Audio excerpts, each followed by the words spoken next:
সাথী পথ চলা।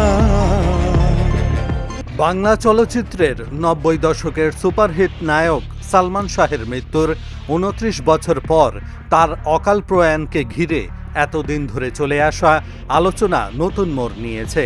প্রায় ৩ যুগ ধরে অপমৃত্যু বলা হলেও এ ঘটনায় হওয়া মামলার রিভিশন আবেদনের রায়ের প্রেক্ষিতে নতুন করে দায়ের করা হয়েছে হত্যা মামলা।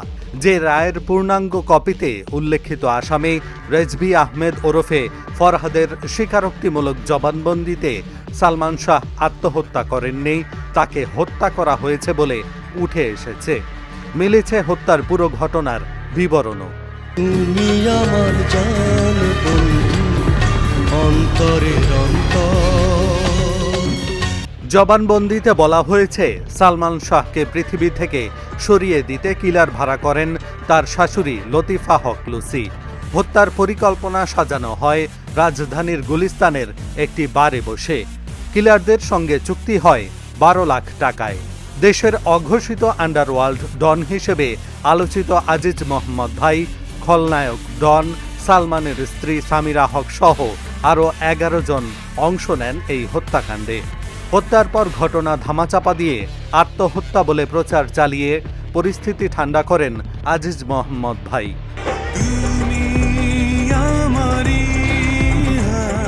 সালমানের পরিবারের দীর্ঘ ২৯ বছরের আইনি লড়াই শেষে সামিরা, ডন সহ ১১ জনের বিরুদ্ধে হত্যা মামলা দায়ের করতে রায় দিয়েছেন ঢাকার ৬ষ্ঠ অতিরিক্ত মহানগর দায়রা জজ মোসাম্মদ জান্নাতুল ফেরদৌস ইবনে হক।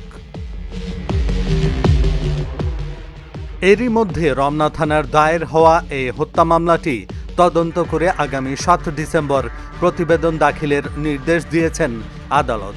মামলার অন্য আসামিরা হলেন ডেভিড, জাবেদ, ফারুক, রুবি, সাত্তার, সাজু ও রেজভী আহমেদ ওরফে ফরহাদ।